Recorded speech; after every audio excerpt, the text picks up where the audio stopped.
been waiting for. He was acting like he owned Brooklyn. He acted like he got shot in his video. Why Jay-Z was acting like he got shot in his video?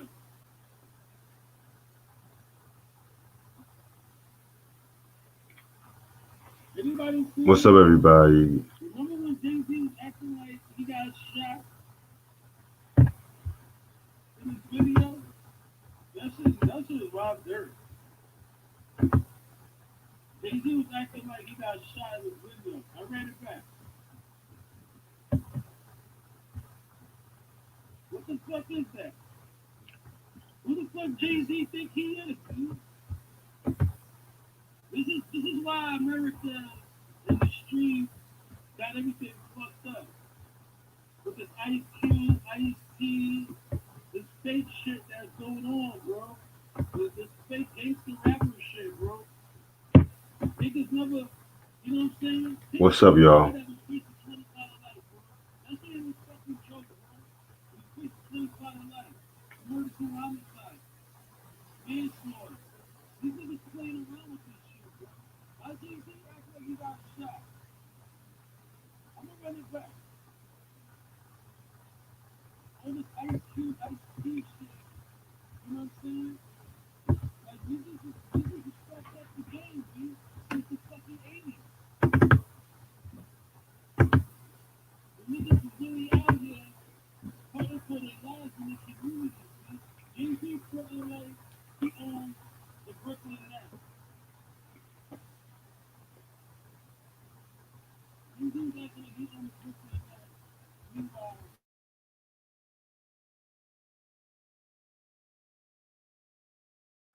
Try's coming.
Hey Troy, what's up? Yo,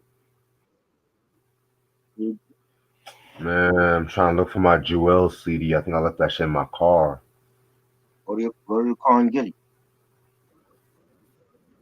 Yeah, I might go check. Oh Hey, wait, I Sean, found it. what's Never good, mind. I Ronnie? found it. Oh yeah. Chilling, man. How you doing? That's what's up. I forgot to show these two vinyls. I also Okay. got two. Got Ja Rule's Blood in My Eye album. Yes. You said you wanted to discuss that one, right? Yeah, definitely want to discuss this one. This dropped in '03. Pretty much, this is like long story short. It's like a whole diss album where he's going at like Aftermath, G Unit, everybody that like turned their backs on him. Pretty much, this came out after, in my opinion, like the, one of his worst albums, The Last Temptation, which Yeah, I'm that's one of my favorite Jewel albums. um I respect your opinion, but I never liked that album. I mean, to me, when it comes to Ja Rule, I'm more of a fan of like his first two albums. Pain Okay. is Love was okay, but it was too. I mean, it had a nice balance, but it's more of an R&B influence. Right. Last Temptation, I did not like that one in my opinion. So this one came out literally in '03, Mhm. and originally it was supposed to have been a mixtape, but it turned out to be a whole album and stuff like that. And yeah, he pretty much like dissed like the everybody like D12, Dre, DMX, Busta Rhymes, and stuff like that. And this is like a mistake a lot of rappers make. Like if motherfuckers go pop or R&B, they try to like do this rushed hardcore effort, pretty much just like to get their fans back. And Ja Rule pretty much fell victim to it. Personally, this album is pretty solid. It's straight for the most part. Mhm. Um, Everyone knows that song "Clap Back," which was pretty much like the diss track to excuse me, the diss track, to 50 Cent and Right. stuff like that. Um, I like that diss track in my opinion. It's not touching back down in my it's not Nah. touching back down, but yeah, man, yeah, man. So this album is out of print, but if you can find it, it's definitely pretty cheap. Definitely got to talk about this album one day. So I Ja Rule, have not played it since '03, so I gotta go back and play it again. I only played it once recently Mm. and shit. And the final album, this is a shout out to Ash. She got me the TLC's first Oh album. yes, classic. Who want a TLC tip? Love that album. Yo, one of my favorite TLC albums. This was the first album.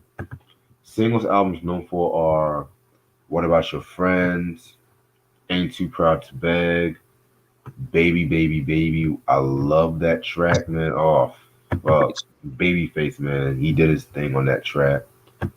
Um, I know there was another single. Hold on. Oh yeah, Hat Back. Yeah. Yeah. Yeah, this was a very, very, very dope album. I want to say this is probably my second favorite TLC album. Mm. Personally, this they were like very hungry around this time. This is when Pebbles was pretty much managing them and stuff like that. So yeah, we already talked about Crazy Sexy Cool and Fan Mail, so we definitely gotta touch this one too. Yes. Dallas Austin. What more Yes. can you say about him? And Molly Mall got a track on it. Yeah, yeah, Molly Mall too. Yeah. Yeah, man. So must have in your collection. This is like a little reissue Uh-huh. and stuff like that too. So, and I think they still has like a digital download, which, Oh wow. yeah, Yeah. Great album. yeah, very dope album. All right. I'm Ronnie really said, "Do you remember the song? I remember that song, Gigolo, with Nick Cannon and R. Kelly. that was trash. Gigolo. I remember that. Didn't he have another song called like Dime Piece or something like that? Oh, I didn't keep up with Nick Cannon music. Oh, Uh,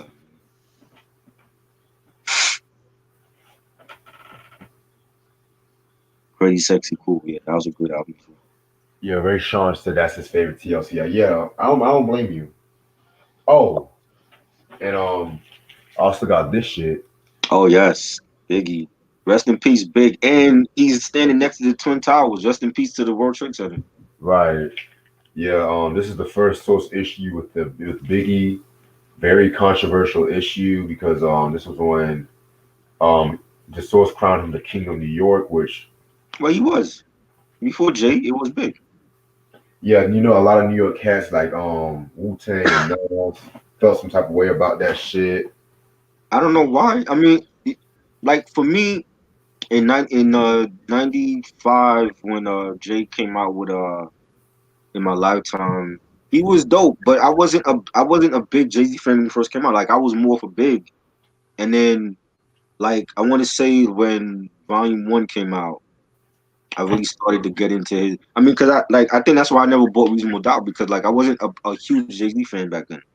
Like I know who he was at that time, and he was coming out with dope stuff. But I wasn't like, oh, Jay-Z's my favorite. You know what I'm saying? So it was, for this city, it was Biggie first, and Nas, and then you had Wu Tang that was doing their thing in boot camp. Like Jay was there, but nobody was crowning Jay like King of New York at at that time.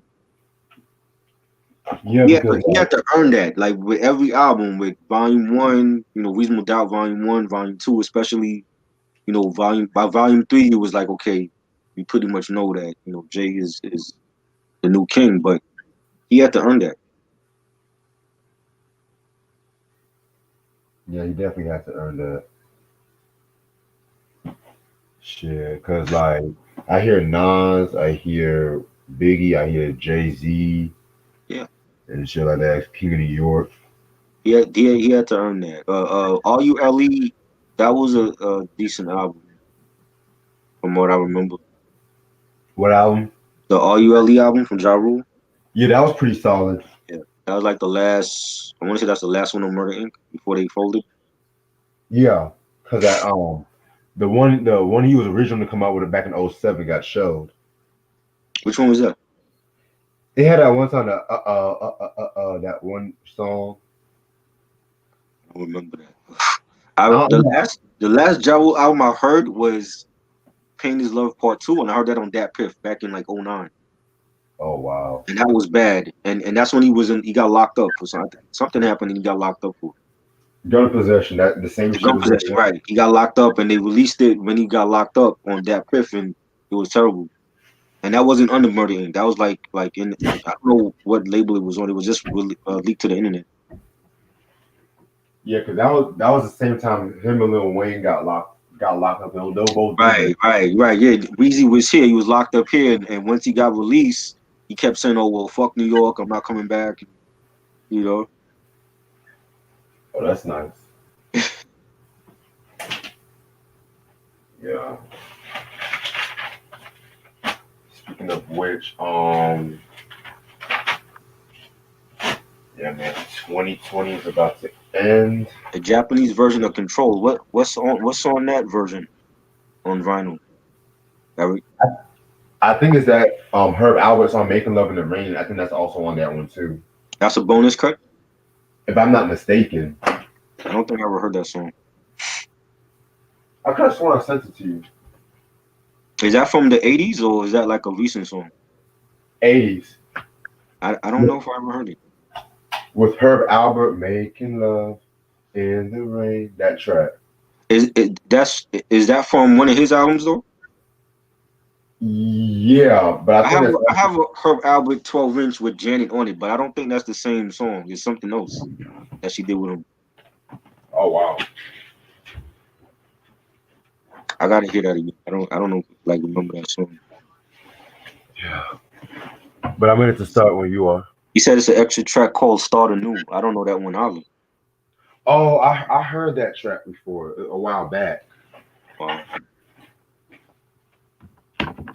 So Yeah, I'm ready to start whenever you are. yeah, let's go. All right. What's up, YouTube? How's everyone doing? It's your boy Reg in the building. Got my homeboy Try with me. Oh, We're going to do two reviews. This has been requested a lot of times on this channel. Um, I thought, you know what, we can do knock both these out in one night. So fuck it. First one we're going to do is OC's with Word Life. That one was released in 1994. Unfortunately, I don't have that album currently. 3 years later, he came out with the Jewelz album in 1997. hmm Yeah, man. Continuing off the DITC discussions we've been doing. right, OC, man, this is the one I've been waiting to do the most. To be real with you, always been an OC fan. To me, he's always been my favorite member of DITC next to Big L. same, Like lyrically, he was on another plateau lyrically and stuff. I mean, and also a lot of people need to realize he was also down with organized confusion right, and shit like that, especially in the Word Life. Like, and it's crazy because Word Life has more of an organized confusion feel to it, whereas Jewelz, it has like more of like a DITC feel to it and stuff like that, you know. And it's a shame because you hear like a lot of the cats from Brooklyn, like Biggie and Kane and Jay-Z, like you don't really hear that much discussion when it comes to OC. So, so how did you get into OC? With the song, well, I want to say I with the proper name of that song that was on Organized Confusion's album, the first one. It had like a black and white video up. I forgot the name of that, but I remember seeing him in that video back in the day.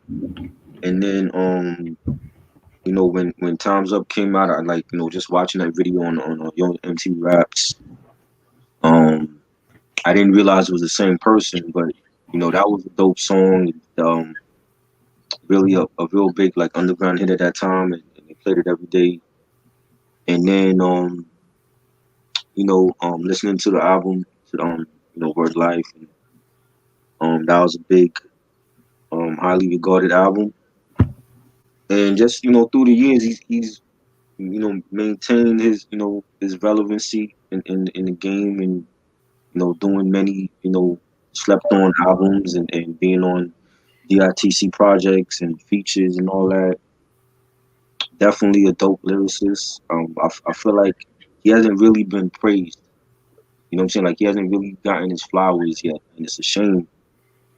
Coming from a crew like that with so many talented MCs like Big L, rest in peace, and Fat Joe and Diamond D. You know what I'm saying? So um, I feel like this is a must. It's necessary to praise this artist now, like we have with all the other members of the RTC. So um, I've always liked his stuff. Like I've always whether it was this album or Jewelz, the Star Child album, the Bon Appetit album, any of those albums that he's dropped, even the recent ones, I still check out because he still got that flavor from like the '90s, and you know, um, definitely a underrated lyricist, in my opinion. Yeah, man, very well said. Like very underrated lyricist indeed. Um, to me, I got into OC by the song "Born to Live." Like I definitely love that track, which I want to talk about that track on when we talk about Word Life. Right. Um, and it was just I don't know what it was. I think it was just the video. The music video definitely had like a very nostalgic feeling towards it and stuff like that. And just how sharp he is lyrically. One track that I want to also say was one of my favorite performances was the Return of the Crooklyn Dodgers with Shub Yeah. Rock and Jay with the Damager. Forgot about that. Yeah. Yeah. I know a lot of people like the original version with Special Ed, Master Ace, and who was the other cat? Buckshot. Buckshot, yeah, thank you. I like that version too, Mhm. but that Return of the Crooklyn Dodgers, that was just one of the greatest collaborations in hip hop history. Yeah. And so even though J. Rule had the best verse, feel free to disagree in the chat. OC's verse was just crystal clear. Chubb Rock, he did his thing. I was about to say I like Chubb Rock's verse too. Yeah, he's another MC Yeah. from Brooklyn. I don't feel like people give him his props like Definitely underrated. Like, and this might be controversial, but if it wasn't for Chubb Rock, there would be no Biggie. I don't know if I want to say all that.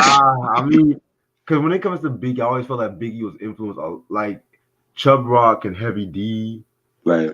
Heavy D, I was gonna say Heavy. Cause I feel like Biggie was influenced a lot by Heavy, even though like Biggs music was more for the street and Heavy was like more R&B and radio friendly.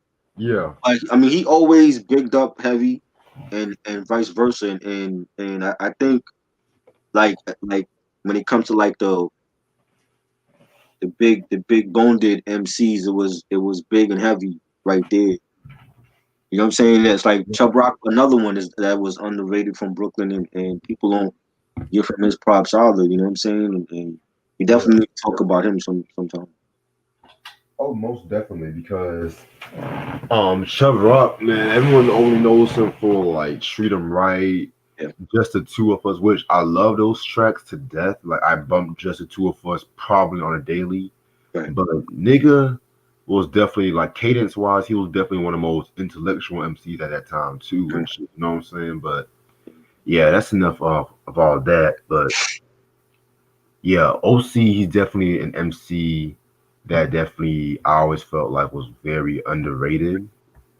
One album that I also want to talk about was the Bon Appetit album, which that came out in 012. Which I'm gonna say my thoughts on that one and stuff like that. So, all right. So for those who don't know who OC is, he's an MC born in Brooklyn and stuff like that. You know, he got his first appearance on Wax on the Organized Confusion song "Fudge Pudge," which that was off the self-titled debut, which very dope album, very underrated. If you Maybe that's the video. I know they had a video in black and white. Yeah, that's it. That might be the video. Okay, I was trying to think of the title. Yeah, that was the video and stuff like that. Like, I had to look it up myself. So yeah, Fudge Pudge, and you know, he definitely got like a lot more exposure when he pretty much met MC Search of Third Base, and MC Search invited him to the Back to the Grill remix, which also featured Nas. And you're gonna hear a lot about Nas and OC in this video and stuff like that. So pretty much when it came to that time, you know, OC was getting a lot more popular, and he signed to Wild Pitch Records. Search was the vice president and stuff like that. And so while he was working on Word Life, he met Lord Finesse and Buck Wild in the Source tour and stuff like that. And so 1994, that's when the Word Life was released and stuff. First of all, dope title. I always love the title Word Life. I don't know why it just sounds like distinct and things of that nature. This was released on Wild Pitch Records. It only came out with, I want to say, 2 singles, which was Born to Live and Time's Up, which Time Is Up, everyone knows that track. Little trivia, Nas was actually supposed to have been on this album too. Oh shit. Yeah, he was supposed to have been on Word Life. I don't know exactly what song, but I guess the reason why he wasn't, because he was like, I think for one, it was just like a time constraint and stuff like that. I guess Nas got caught up and stuff. So Illmatic. Yeah. And the interesting thing about this album too was the fact that I've heard a lot of people compare this album to Illmatic too over the years, because both came out in '94. Both have literally like one guest appearance and stuff like that. You know, with Nas as AZ, with this album, you know, Pharoah Monch pretty much is guest on Let It Slide.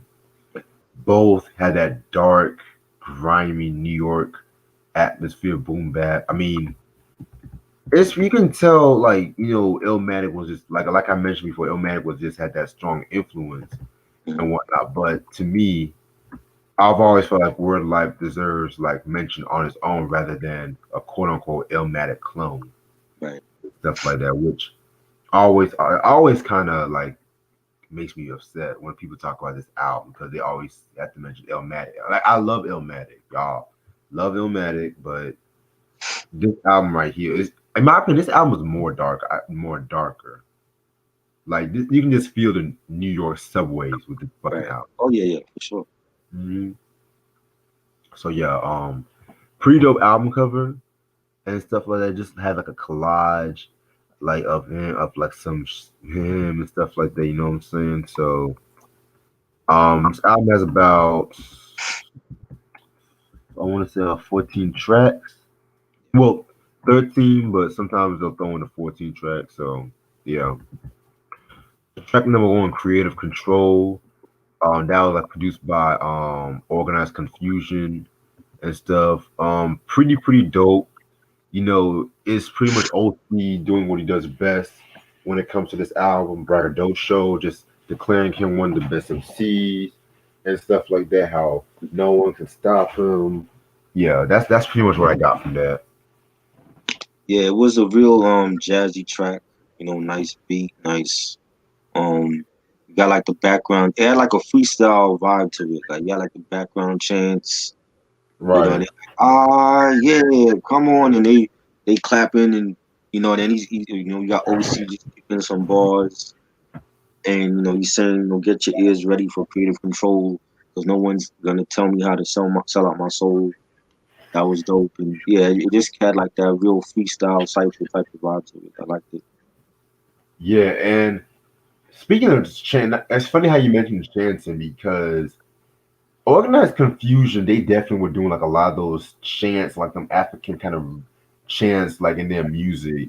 Right, And I love how they incorporated that with this album in a weird way and stuff. You know what I'm saying? So yeah, I feel like with them doing like the ad libs, like it added a lot more to the album too, right. which leads into Word Life.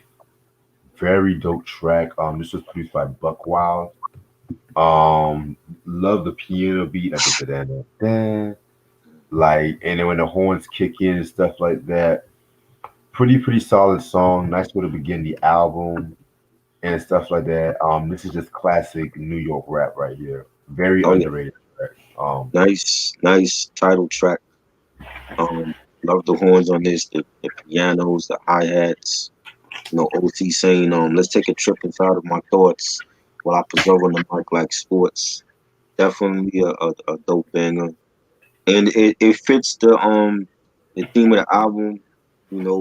Definitely has that New York boom bap sound of the '90s. So Right.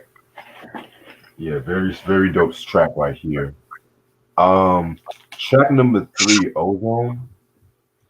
It's kind of crazy. This is probably one of the earliest Mob Deep samples that I've heard because, mind you, like they came out with the Peer Pressure album, and a lot of people love sampling shit from like what's the album? The Infamous, sometimes like Hell on Earth. So it's interesting hearing like a Mob Deep sample like as far back as right here and stuff. So very dope joint right here, Ozone. I'm pulling up some of the lyrics right now. Um, all right. Give me one second. Yeah, very dope beat again, produced by Buck Wild. What I liked about this track was again like OC just ripping on the mic and stuff like that. Line where he says, "Scared to use intelligence, your methods are irrelevant. Home writing poems, the wrong niggas touch. The microphone blown up. I'm calling you bluff." Like, just love the way he was, just rhyming on that track right there. You know what I'm saying? So, very solid joint right there. yeah, it has like a real haunting bass line, Yeah. and that those horns, ding, ding, ding, ding, ding. Fire. This has always been one of my favorite songs on this album, Ozone. Exactly. Nice boom bap. I like the Prodigy sample and the scratching on it, and OC saying my trusty mic will never get rusty right. Rhymes day and night, more shine, put lyrics in the bind. And then he says later, non-dread rappers want to sell rap because it's hot, so they calypse it. Was he taking a shot at like Das Effects or Channel Live? Mm. I know Channel Live came out in '95, so it's probably not Channel Live. Say that line again. Non-dread rappers want to sell rap because it's hot, so they calypse it. Like calypso music and the whole dread thing, the Caribbean reference. That's interesting. I never thought of it like that, but oh shit. 'Cause I mean, I immediately I was thinking like Das Effects had dreads, Channel Live had dreads at that time, but they came out in '95, so I'm like, you know what I'm saying? I'm like, is that a shot at anybody? Shit, Maybe Buster had dreads too, must so have had shit. dread, right?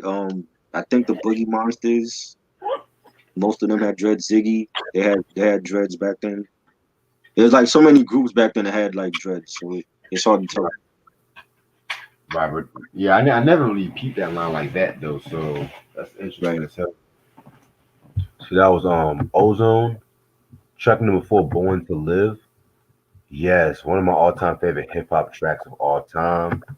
I mean, just the nostalgia of this show, him just rapping about his life growing up.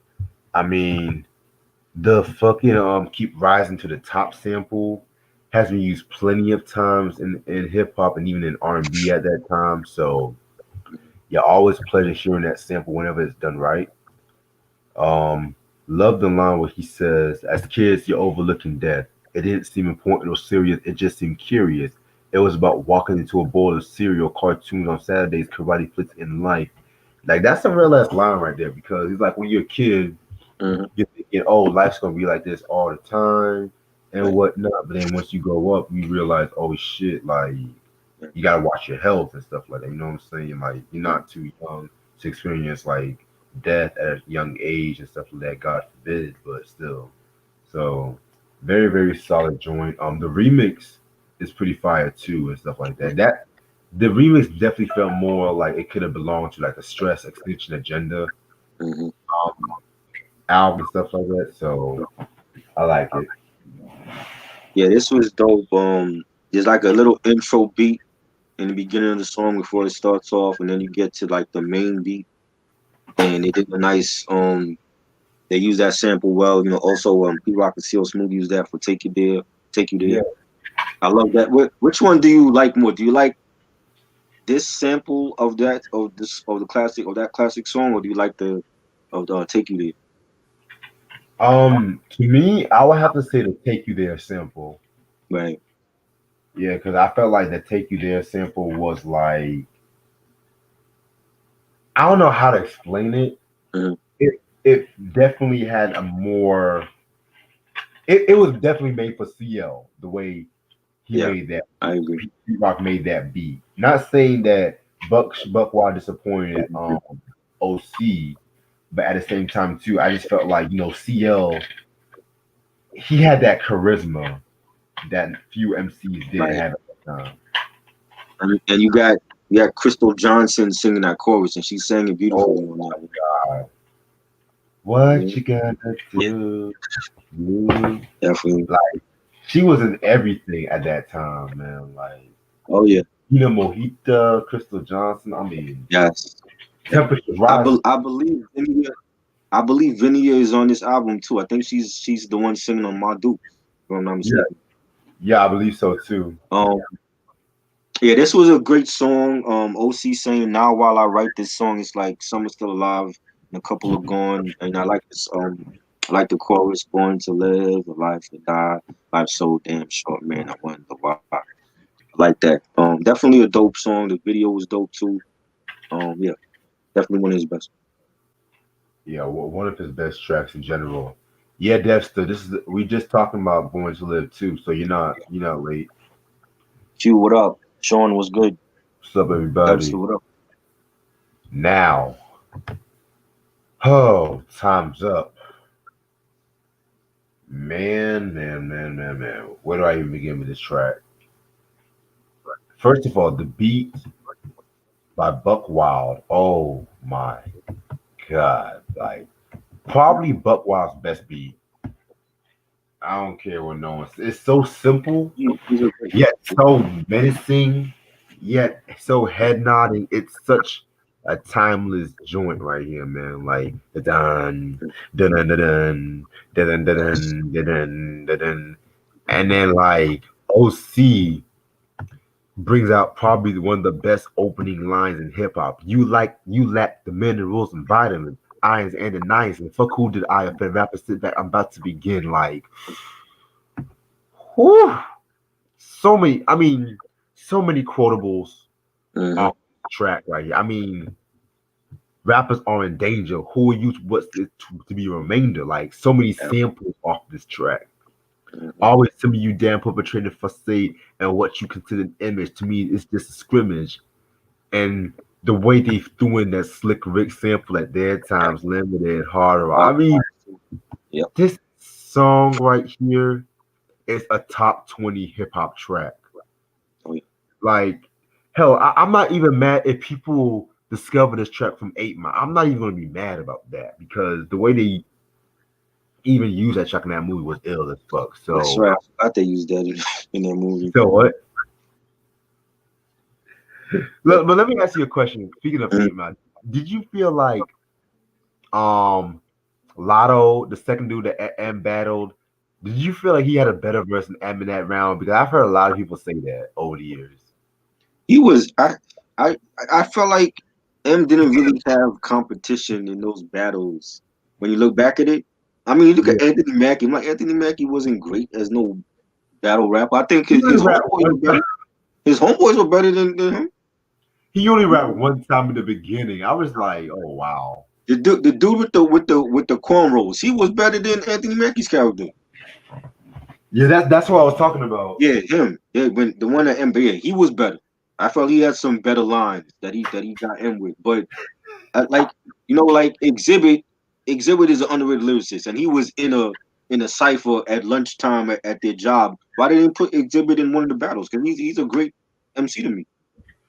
Well, I feel like it's because with Exhibit having that fan base and having that like stature at that time, it will be kind of like, yeah, we already know this possibility that we already know that he might rip Eminem and stuff like. Because mind you, this was by the time he was doing Restless, um, that one album he dropped in '02, the Weapons of Mass Destruction, I want to say. Right. Like this is around that era of Exhibit and stuff like that. So yeah, man. No, that was I think after Restless, it was Man vs. Machine. Yeah, that was the one. That one Yeah, was good. I like that album too. yeah, that one was okay. I wasn't really too crazy. To me, I'm more of a fan of the first two Exhibit albums. I feel like Restless was cool, but it was a bit too commercial with that one. I don't know if it's just me. I love that album. But his first three, like I love that one. That at the speed of light and 40 Days, 40 Nights, Restless. Ooh, Man vs. Machine I thought was dope. Weapons of Mass Destruction, I don't remember that, and I have that one. But I haven't played it in years though.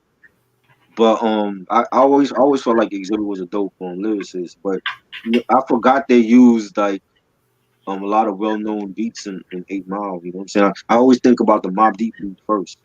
But that's when it started. I started off with the Shook ones. yeah, man. They use like it just that movie just captured 1995 in hip hop, that mid 90s thing in hip hop. But anyway, yeah, I knew I didn't want to mention the 8 Mile. I knew we were going to talk all day about this shit, but time's up, man. Top 20 hip hop track, love it. Even the video too is iconic. I just love this fucking track. Like one of the greatest hip hop tracks ever.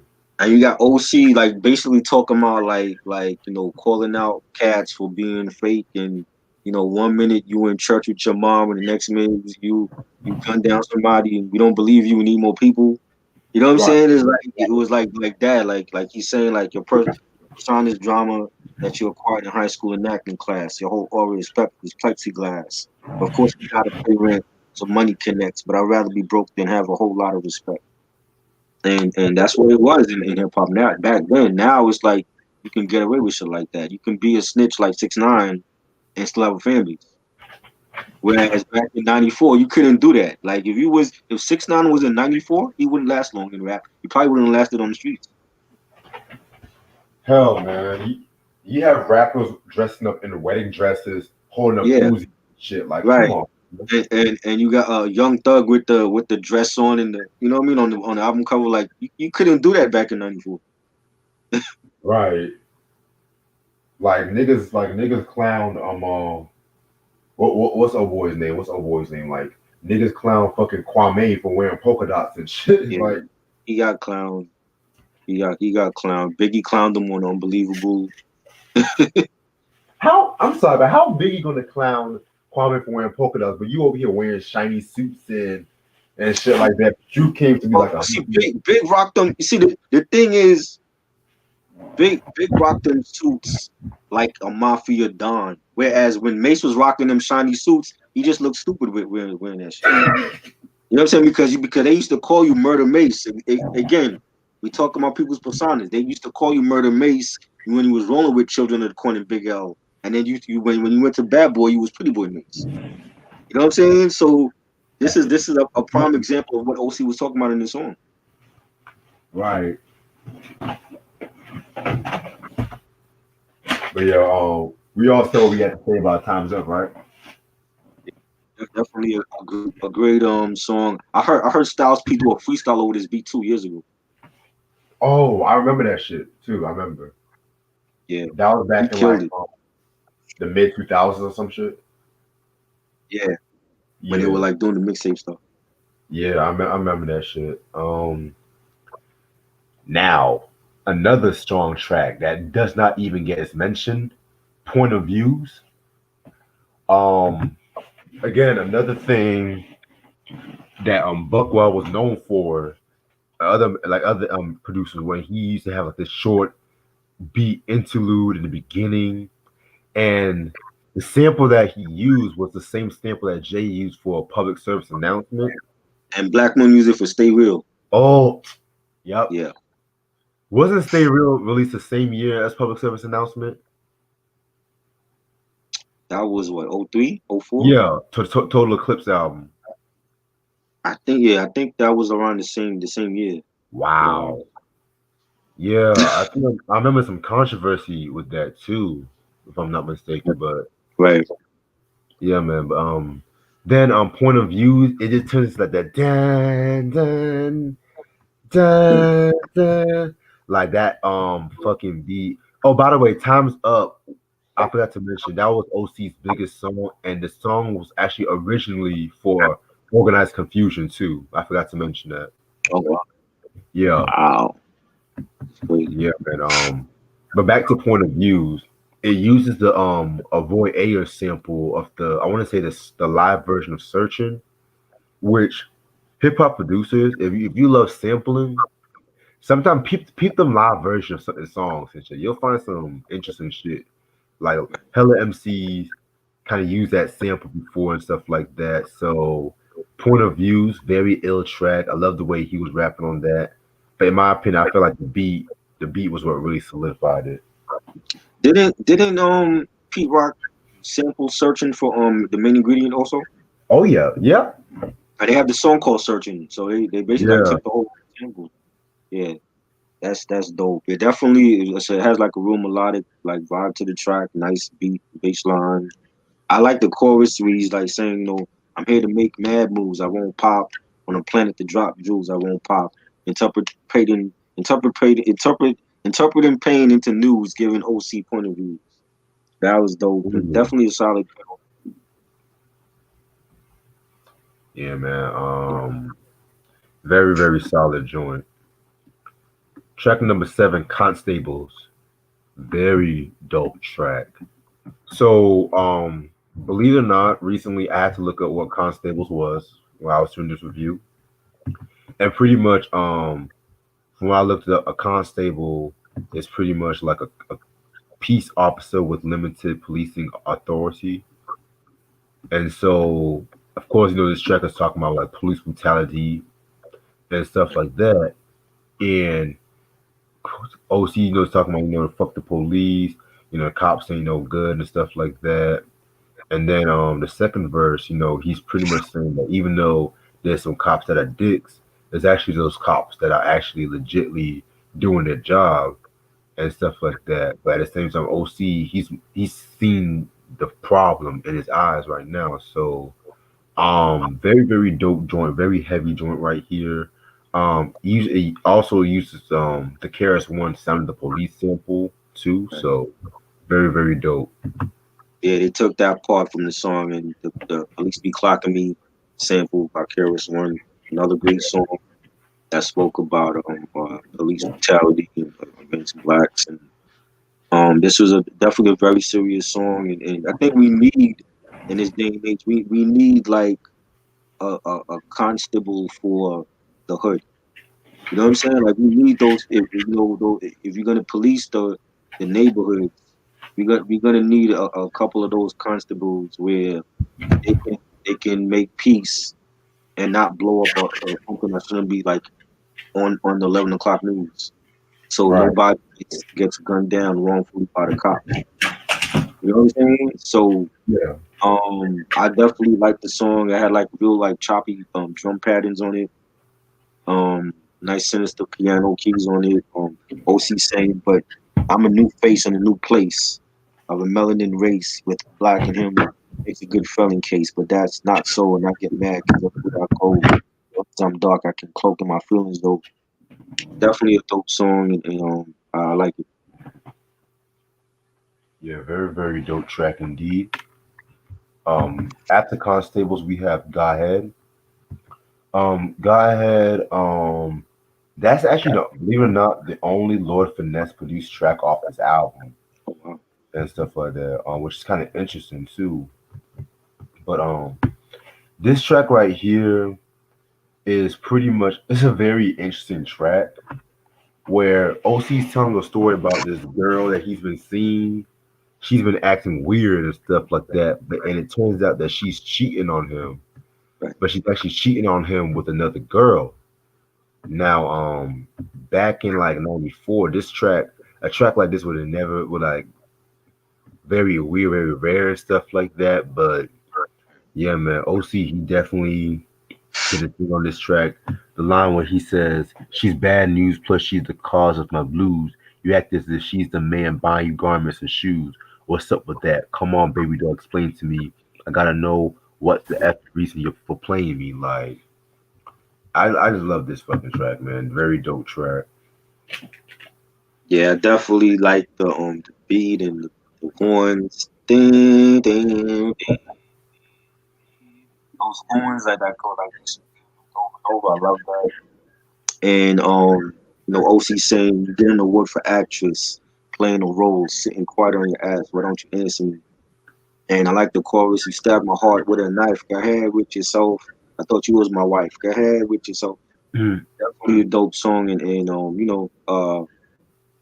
don't know how many people could relate to that, like being cheated on, by their girlfriend with another woman. But I mean, it happens. It's a real thing. So I definitely like this song. Yeah, man, definitely a very, very dope track. Um, then we're gonna get into No Main Topic. Um, this track was okay, to be real with you. It wasn't really the strongest joint, but it was just I think it was just like it was the beat. I mean, it features Prince. Prince Bo done some background vocals.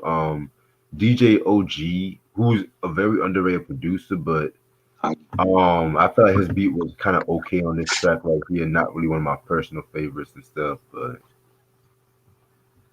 yeah, it was cool. Nice beat, nice sinister pianos. OC saying my flight has begun.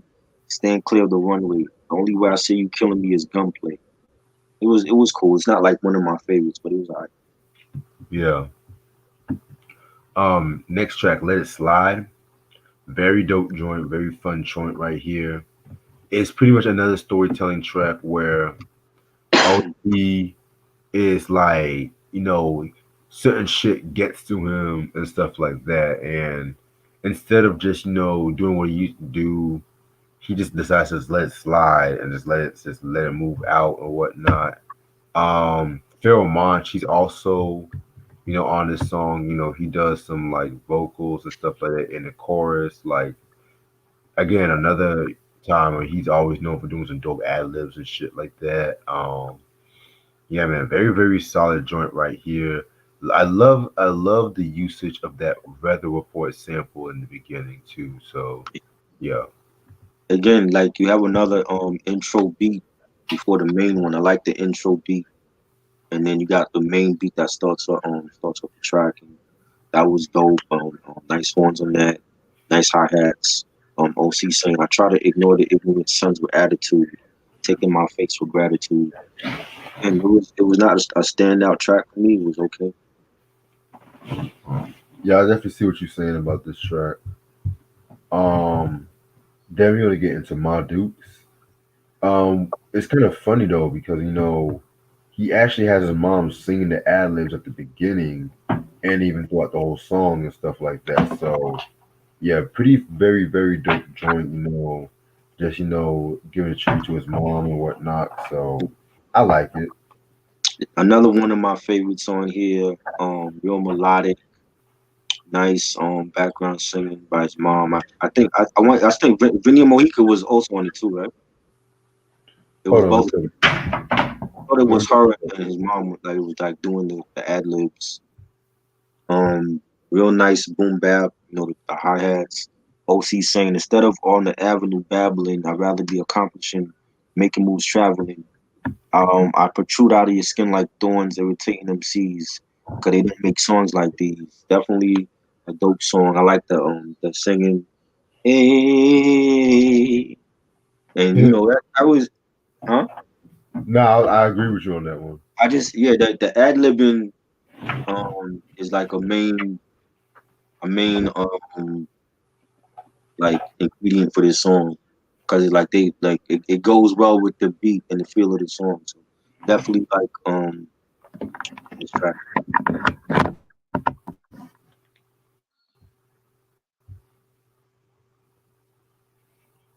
Cruise, what up? Yeah, man. Very dope track, my Dukes. Then we're gonna get into story. That's the next track. Again, this is another DJ OG beat. Very dope beat right here.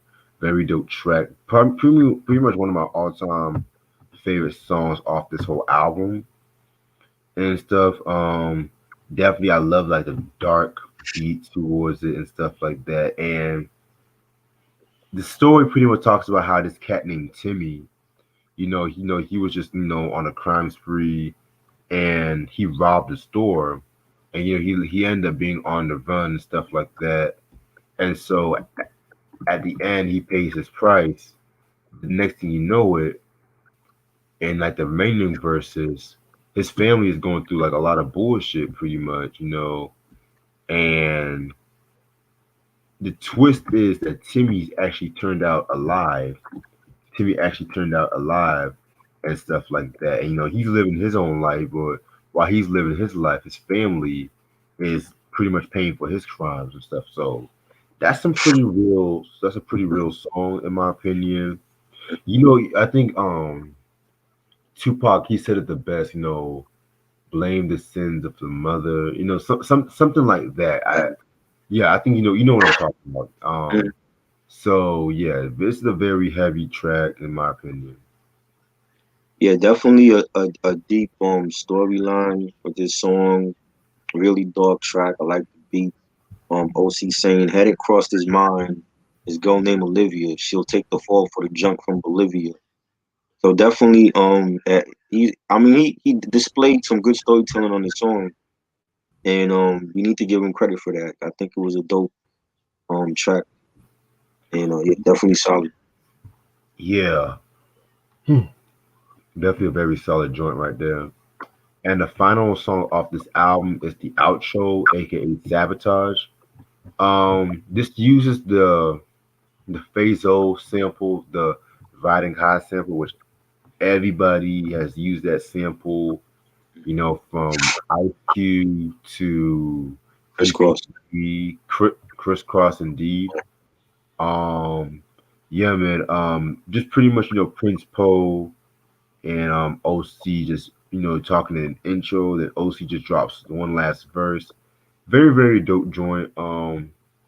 My opinion, I've always feel like EPMD kind of used that sample the best, in my opinion. But Um, Please listen to my demo, man. And that's recently, I never knew that Fazo, they were under Ohio players. I never knew that. Yeah, man. See, that's why y'all need to look up the people who y'all favorite rappers be sampling and shit, because sometimes you might be amazed and mm, shit. But yeah, man, very, very, very solid joint. yeah, definitely a nice outro. Real melodic. OC saying friends hard to come by. They shady when I strut. Fools stand back waiting in the cut. So definitely a dope outro for this album. Yeah, man. And that's all the songs off Word Life.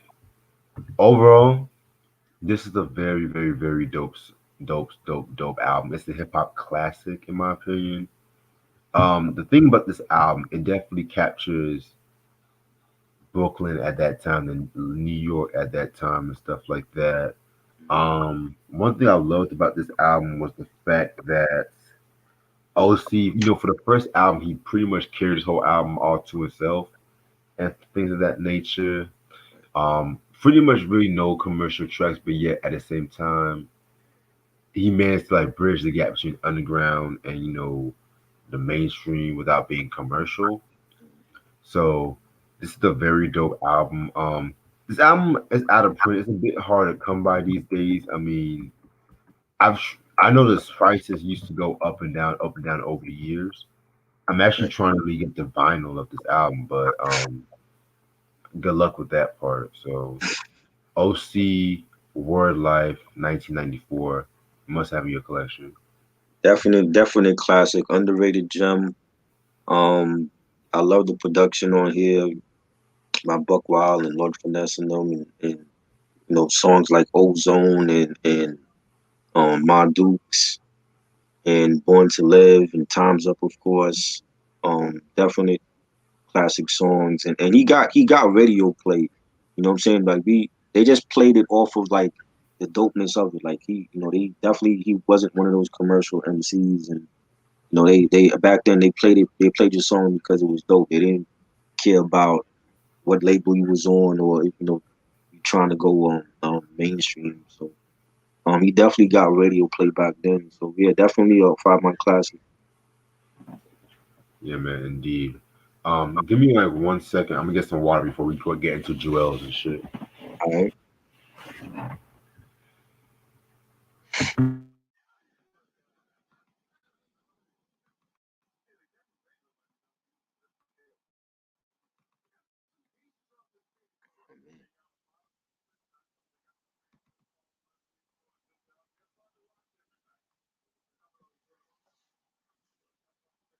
Yeah, that album is great, man. Favorite song from OC?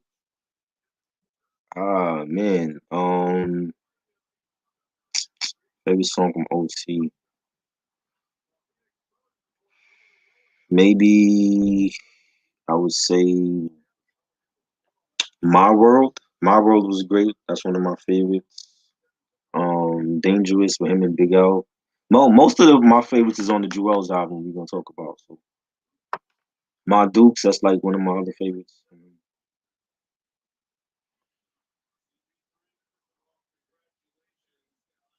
Yeah, When the G was great.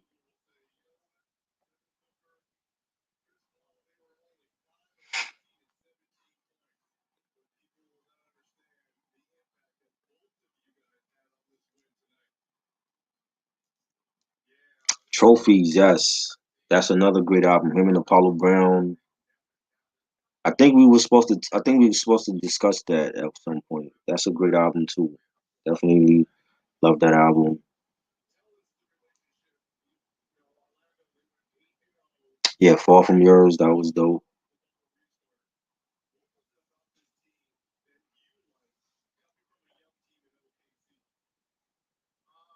Nah, I don't like Ciara Rachel. She wasn't for me back then. What happened? Now, Ray Sean's asking me, do I listen to Sierra Level Up? Oh, is that like a new album, a new song or whatever? I don't listen to Sierra, so I know like maybe one or two. I like the old song, the Fun Ludacris. I like that one, but I never bought that from Sierra. I feel you. Yeah, Sean Trophies. That's another dope drone. Him and Apollo Brown together, Yes, man. definitely. Hmm. All right, so now we're gonna get into 1997's Jewelz. Excuse me. This was released on Payday Records. Producers include DJ Premier, DJ OG, Buckwild, Beatminer, Showbiz, and Lord Finesse. Got a lot of heavy hitters and shit. Yes, definitely, I'm more feeling confident. Okay. definitely. Guest appearances. You have Organized Confusion, Big L. Yeah, Freddie Fox, and he also goes by Bumpy Knuckles. Which that's another thing. Why does he always like go back from Freddie Fox to Bumpy Knuckles? I I never think understood. I don't. Yeah, the name change. I never like. I don't know about the name change, but at some point, I think he got better once he switched his name to Bumpy Knuckles. Right. You know. I feel you on that. Yvette Michelle, Rock Raider, and yeah, that's it. And the singles are Can't Go Wrong and Far From Yours. Okay, so after the release of Word Life, pretty much was getting like a lot of popularity, a lot of guest appearances. Like I mentioned before, with the what's the album? Return of the Crooklyn Dodgers track and stuff like that. And so, he got a new deal with Payday Records, once he got more cooler with DITC. And so that's when, the Jewelz album, came out. So Jewelz, it was pretty much a whole album where it's like his coming out party in a Right. way. The beats was like more polished, was like more cleaner compared to like Word Life. And I'm not trying to say like it had more like a bad boy syndrome feel because that's far from what OC was trying to do and stuff like that. But at the same time, I just felt like again, like he had the ability to cross over while still talking about the same shit he was talking about in Word Life. If that makes sense. So, and I think the thing that always strikes me about oh, by the way, Word Life, I'm gonna give that a 5 out of 5. By the way, the thing that strikes me about Jewels was just how diverse he was with his topics this time around compared to like Word Life and stuff. So, let's see. So this is the album cover right here. Is your CD green? Let me double check. Cause I know like in the past people have said it's okay. So you have the same color as mine, right? I Yeah, know in the past like I've seen people posting and their CD was green. yeah. I've seen some people who had the green CDs too and stuff like that. Is there supposed to be like some reason behind the green I TV or don't know. what? I don't know. I'm like, what? Mine is brown, and I seen some that's green. So I don't understand. Yeah. So, It's not a reissue because I got this when it came out. So oh shit. Yeah, 'cause I know the album was reissued. I think in like '08, '07. okay. So who knows? By the way, not to go off topic. Did you watch Power yet? Yes, I did. Okay, we did. Yeah, we're gonna talk about it. We're gonna talk Okay. about it. Okay. So, because I'm watching a teacher right now. So, Yes, that was good too. okay. So yeah, man. I love the album cover right here. It just has him chilling in all black and stuff like that. 90s again. This is from the quote unquote beginning of the worst year in hip hop. The bling era. niggas talking about 97 was Hmm. trash and stuff like that, which 97 like was don't have just some dope shit. And this is one of the reasons why 97 Yeah, was one of those best hip hop years in my opinion. So 15 tracks. Let's get this shit started. Track number one is like the intro. I mean, nothing to it, just a little intro, just setting the whole tone for this album. it had a nice intro beat, nice guitar and bass. It was cool. Right. Which leads us into track two, My World, with that's the DJ Premier produced track. Um very, very dope track right here. Just in the OC declaring like the whole hip hop game his, you know, nice but beautiful way to start out the album. Love the line where he says, "Prognosis on the mic, I choke out. Had the same effect from coughing, blowing smoke out. Architect, rap technician, main listen. It's no doubt you're gonna pump this in your system." Very, very dope shit. I love that song right here. This is definitely one of my favorite premiere tracks, and they were playing this on the radio like a single. Like it was that it has like a old west type of vibe with the whistling, and the beat was dope. The bass line, really haunting melody. OC saying Oscar award winning. Your shit on board with it. Stop copycatting, son, because your dog did it. Get your own lingo. Make up your own jingle. 10 years later, you'll be biting my single. And I like the chorus. It's my world. Now I won't stop. And if you stand in my way, you're about to get dropped. Ooh, Fire. One of his best songs on this album, definitely. yeah, I definitely agree with you on that. Next track, War Games featuring Organized Confusion. Very dope song. This is a classic song in my opinion. Um, again, Primo. Again, Primo just outshines himself. Yeah. It's kind of crazy because a lot of people were kind of.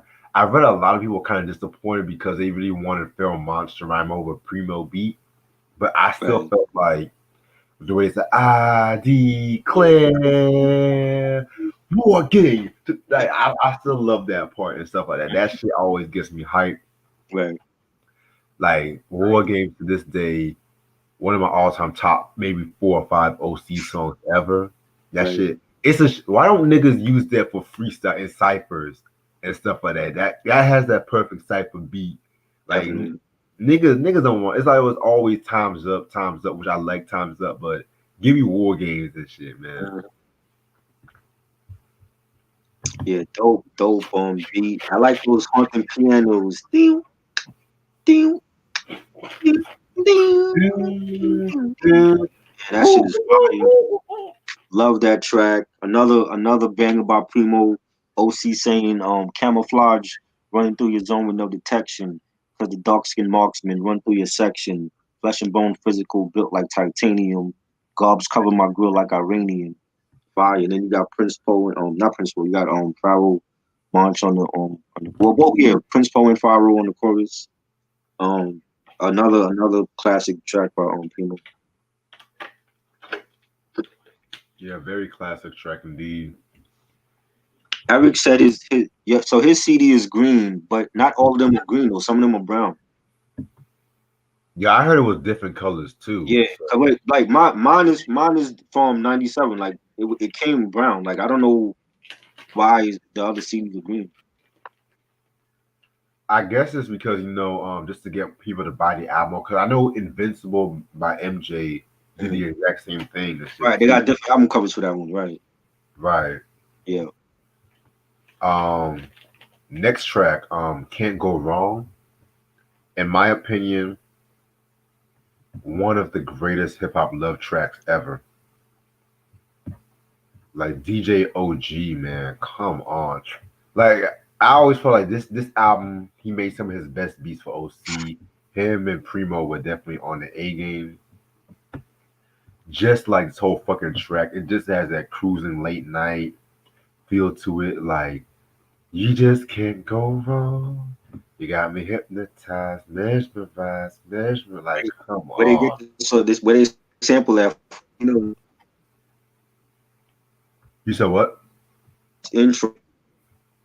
Yeah, intro. Yeah. Funny how With time a flies. yeah, funny how time Yeah. flies. Very dope joint right Mhm. there.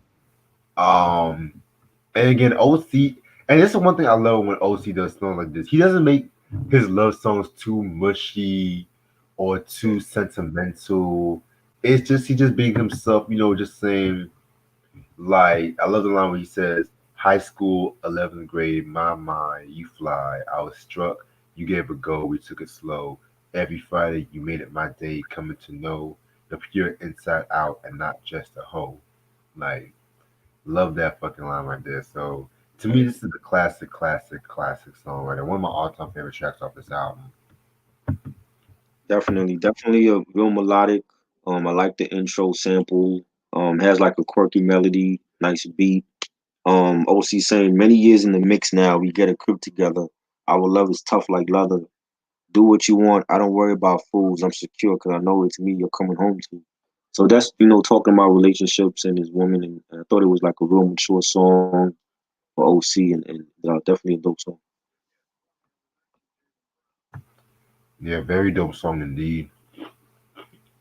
Next track, excuse me, I can't talk today. Next track is called "The Chosen One." Ooh, probably my favorite track off this album. Buck Wild comes back with this one.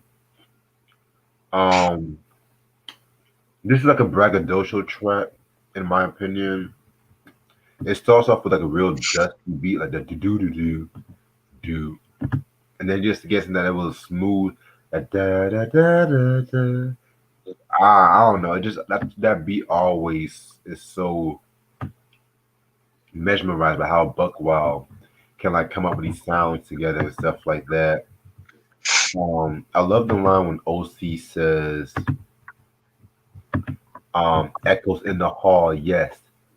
As I arrive on the set, blessing all that came to see my rock, my cut. Such a man like me, receiving attention must be chosen like a banging body chicken head. Whew. Yeah, He always has the best intro lines in hip hop. I don't know what it is. His confidence at that time was just yeah, amazing and shit like that. Like very dope joint indeed. I mean, again, another song where it kind of has like an R&B influence with the vocal, like the chosen one with the vocals like that. Oh yeah, like very very dope joint. Like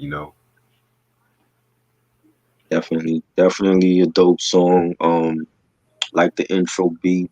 The main beat was melodic as well. Nice hi hats, nice guitar strings on it. OC saying, "When I die, bronze my mic, reserved for newcomers to visit my gravesite like a shrine." So definitely like a strong cut on here. I can put it. yeah, man, very strong joint. Here's a result from the web. Oh my god. Then we're gonna get into Dangerous featuring Big L.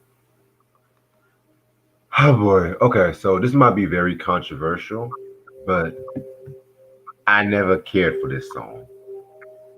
Oh wow. Okay. Yeah, I don't know when I see OC and Big L, I'm Mm. expecting some barbs. I'm expecting L with his punchline, and lyrically they both delivered. It was just the beat was what disappointed me. That da da da da da da You didn't like da. that beat? Wow. Nah, I don't like that beat. No. And to my knowledge, and to think that that was produced by Mr. Walt of the Beat Miners, Yeah, it was dope. that sounded more like something from the For the People album. And he wasn't even on that album. Oh my god. Like, and I love the song OC and L. They both did their song. It was just the beat. Like that sounded like they were trying to mimic that whole bad boy sound. I was like, I tried to give this song a chance, but nah. Well, there is a little bit of that. I would say it's like a bounce. I don't want to say bouncy, like a radio friendly. beat my this track. But I think it's great. I think it's a great collab with OC and L, and they both killed it. You know what I'm saying? I actually feel like OC outdid L on this track. You know I what I'm feel like that. saying? Um, it had like the beat was it had like a '80s jam in the park type of feel to it. It was like a real retro type of beat. I like it. OC saying what did he say? He said first time rappers I busted cherries, bitch. Hold still so I can put it in steady. The more you squirm, the more pain I'm gonna inflict. She stay still and let me pump this dick. Microphone raw digging. Almost, most won't fit in. I'm still hard when I'm busting off Simmons. Um, L says, I made this cheese, it didn't grow on trees. Can he hold something? Sure, you can hold on these. I shoot the trumps like swoop sticks.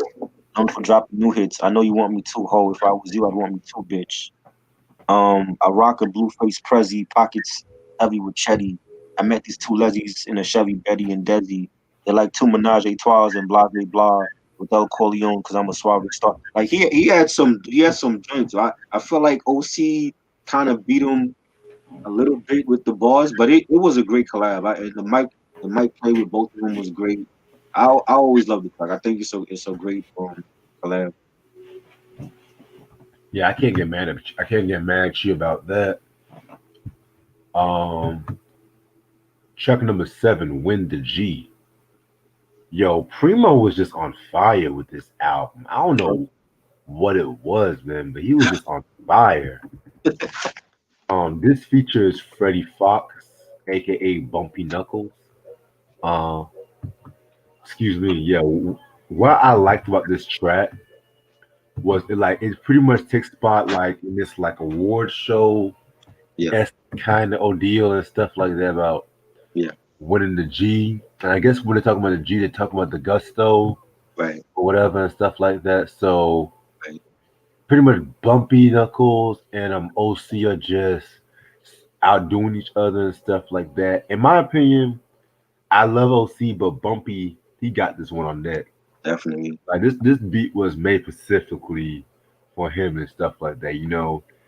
We definitely got to talk about the joint he cannot Yeah. industry shakedown, but the joint he came out with in the '90s too, the crazy like Hmm. a fox joint. We definitely got to Right. talk about that one because both versions. Because there's an Definitely. OG version and there's like a label version. And in the OG version, he did a Okay. song called Beef with Tupac and stuff like that too. Oh So shit. yeah, yeah, man. I heard Industry Shakedown too. That's a dope album and shit. Yeah. That's a classic. Um.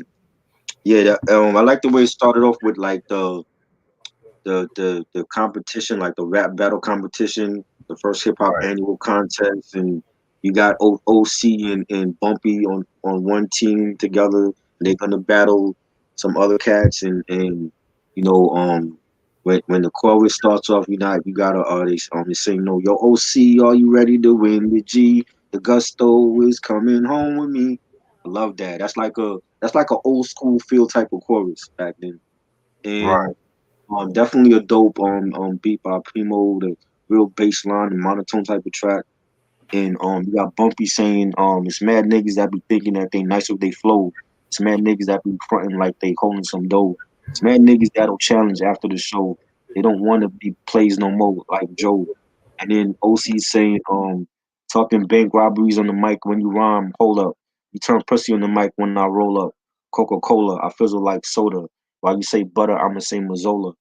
Definitely another great collab. Two, in my opinion, like great collabs back to back on this album. So yeah, I love it. Yeah, man. Very very dope track right here. Then we want to get into Far From Yours, Right. featuring Yvette Michelle and Rock Raider. Yeah. Very dope track. It uses the Tomorrow sample, but not the version you're thinking about with Tevin Campbell. The OG version with the Brothers Johnson Okay. and stuff like that.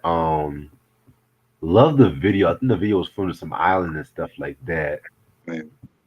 Again, him just feeling himself and stuff like that. Cause a lot of East Coast cats, they were doing like a lot of videos in Ireland around that time too, Right. and stuff like that. You know what I'm saying? So very, very nostalgic feeling when I came watching that video. Buck Wild again, Buck Wild, his versatility and stuff like that. You know what I'm saying? Like a lot of people just only know him from the boom bap shit, but he can make them R&B influenced joints too and stuff like that. So Right. My yeah, cat is man. behind me right now. You saw what? So my cat is behind me right now. Oh, that's your cat. Yeah. Oh shit. I guess he wants to be on camera. Um, That's the first time I've seen your cat. he wants to be on camera. That's Simba. Say hello, Simba. Uh, yeah, but yeah, I definitely think it's a great song.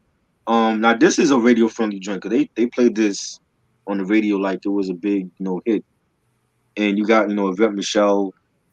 She was on the chorus, and she was on I think it was the first from Master Flex 60 Minutes mixtape. She had a song on there called I'm Not Feeling You, and I remember when she came out with her own album and nobody really talked about her, but she sounded good on this track.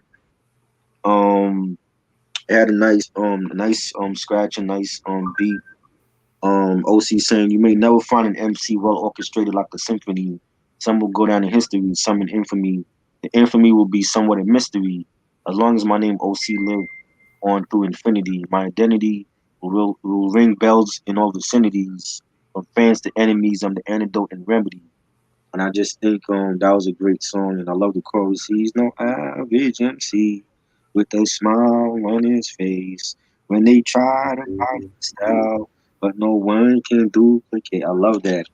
Definitely a banger. I like the video too. The video, I know he did it somewhere in like on an island or something. I don't even know exactly where, but the video like matches the song. It was dope.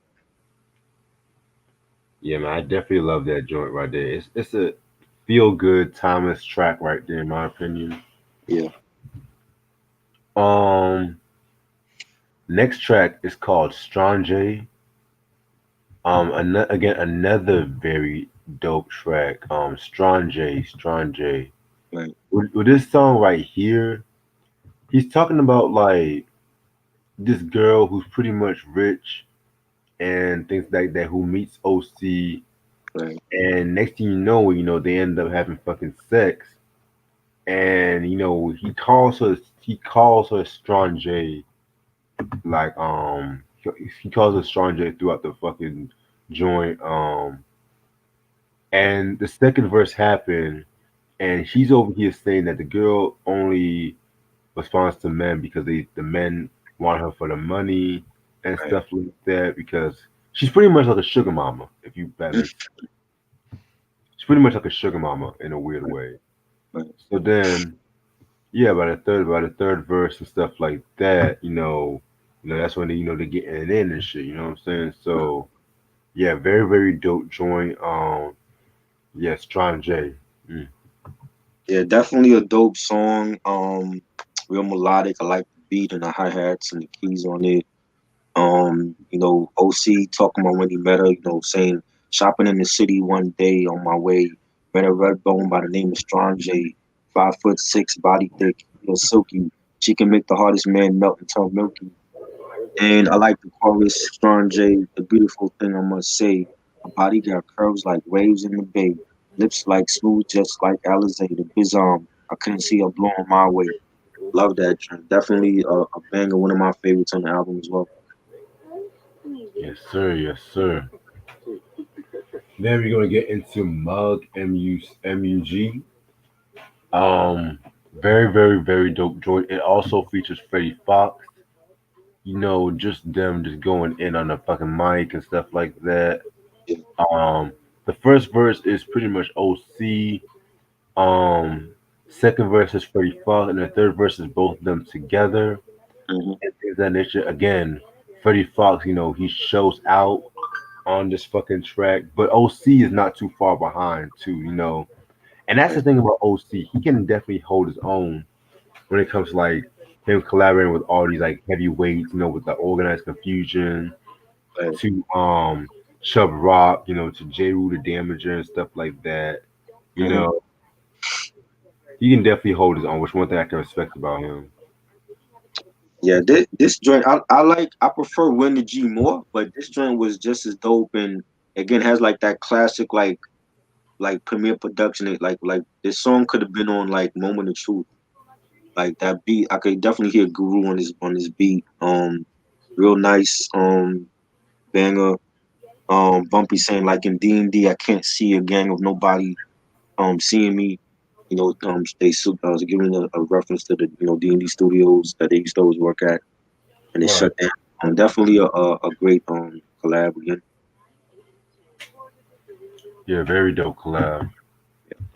Um, Track number 11, The Crow, featuring Showbiz.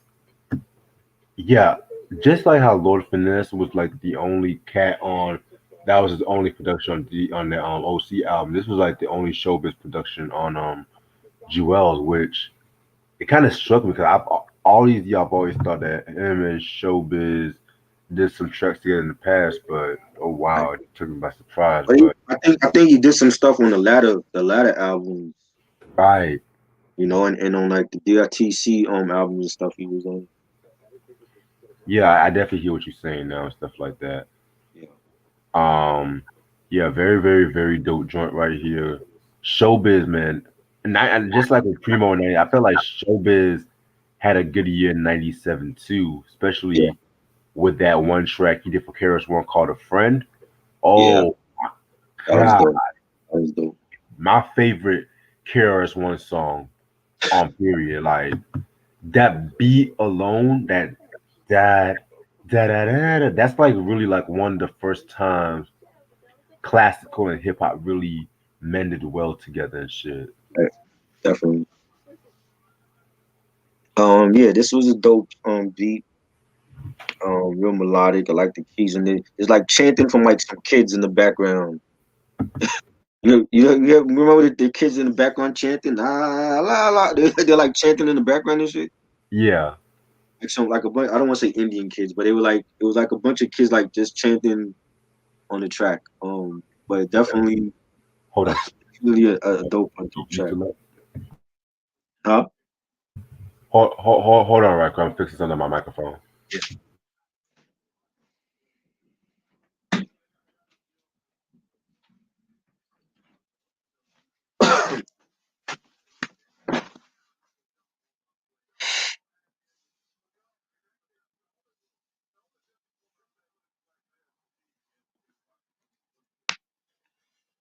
Yeah, man.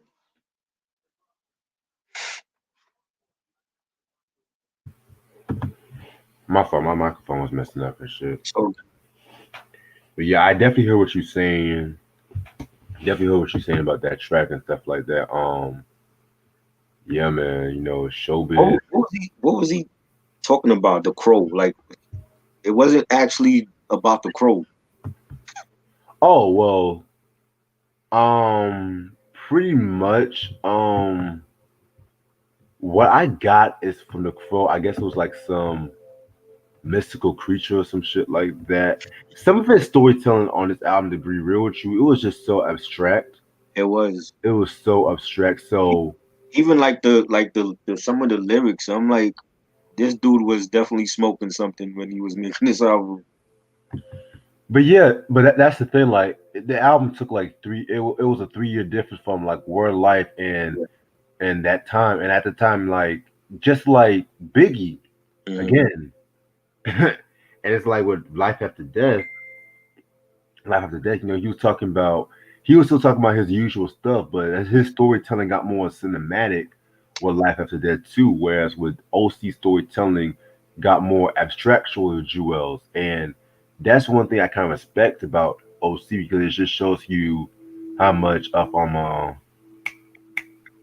how much of an improvement he's making in his rhymes and stuff like that, you know what I'm saying? So yeah, I definitely fuck with that shit, you know what I, I'm saying? I think with also with Life After Death, like the title says it all. Like Biggie gave us a movie of what life would be after death, after he died. Like after he shot himself on suicidal thoughts, and it continues into the intro of the double album. That's how you do like a album cinematically. You know what I'm Right. saying? So Biggie did it the right way, and he took his time with that. That album took like what, like 2 years. He was working on that album, Yeah. He started working on it like late '95, if I'm not right? mistaken. And then doing the Junior Mafia album at the same time. That he took his time with Right, because it was originally supposed to come out in '96, but you know, with the whole East Coast West Coast shit, that. and then he got in that car accident and stuff like Right, that. right, right. Yeah. Okay. Yeah. Till Lil C's crippled me. Now I'm strong as Ripple B. Bars, that's bars. Yo, this nigga big, man. That long kiss goodnight, man. Mm. Um, Next track, You and Yours. Oh my fucking god. This is another track where OC and the beat definitely meant well together. They use a sample of the Lonnie Liston Smith sample for Jay Z's Dead Presidents, which this might sound controversial, but I felt like OC flipped that sample better than Jay. Oh wow. I Ma- might. Making all the controversial takes tonight, yo. Oh yes, like I said, this is gonna be an epic night. I had, like I said, I've had a day today, and I'm not been drinking. I'm sober. I haven't been smoking. I've been sober. But the thing I love, I mean, don't get me wrong, Dead Presidents 1 and 2, that sample, they made that sample with OC. He used that sample, and even though he melody wise, it was still similar to Dead Presidents. He still added his little uniqueness to it. Like OG still did his thing on that one. Right. And if y'all don't know who Lonnie Liston Smith is, look up some of his albums and stuff. He's definitely one of the goats in jazz music. You know what I'm saying? I Yeah. think he was on Jasmine Taz, right? The first one. Yes, he was down in the back streets. That's right. Ooh. Uh, Yeah, I was just jamming to that shit the other day, man. Yeah, OC pretty much doing his thing on this fucking track right here.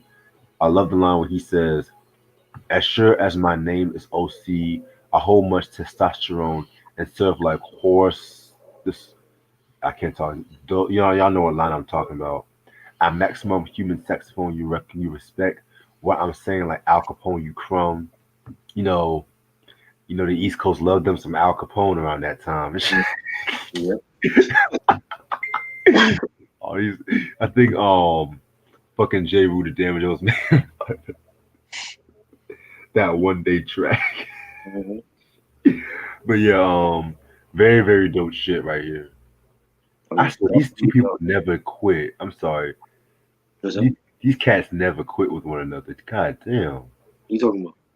a teacher. Oh yeah.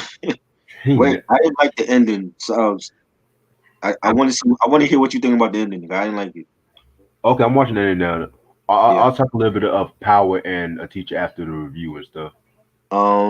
Yeah. You and yours was dope. It had a dope beat. I like the pianos on it. I don't think it was used better than how Jay-Z used it, but you know, it wasn't whack. It was a nice album cut. Yeah, man. And that's the thing about hip hop samples and stuff like that.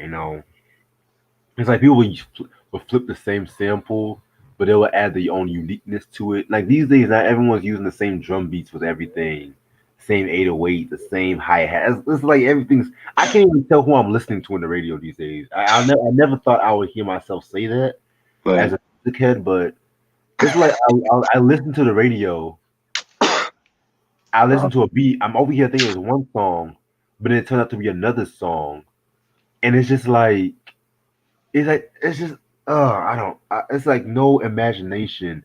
Like this album right here. right, When I listen to this album, I get like Island vibes. I get right. street vibe. I get like OC. I Mm. can't listen to a fucking Playboy Cardi album and expect the same shit. You know what I'm saying? Like all the beats, it's just for me, it's generic, man. Like I fuck. think I have that issue with today's music. Like, there's a lot of talented lyricists out in the new school, but a lot of them, they don't have like album concepts. You know what I'm saying? And Right. it's like, yeah, they can anybody can make a dope song and get a dope producer, but it's like, are you gonna be playing that album tomorrow and next week and next month and next year? You know what I'm saying? I feel like a lot of these albums that come out is like you listening to today and then tomorrow is on to the next one. It's like it's no replay value for a lot of There's them. no timelessness. Right. You know what I'm saying? And I'm like, and I'm talking about like, and I'm not just talking about like the underground cats, like the well known ones too. Like, you know what I'm saying? Like there's a lot of them that they can spit bars, but their albums are not won't be timeless. You know what I'm saying? So it's like, yeah, like I love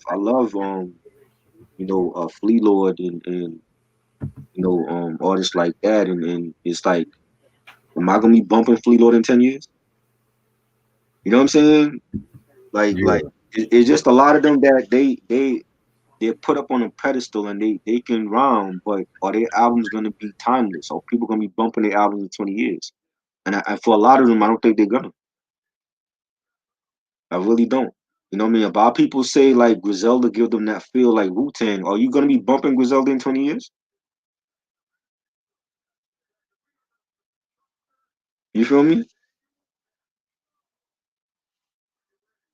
So I mean, I don't know. And you see the difference with today's generation and back in the day.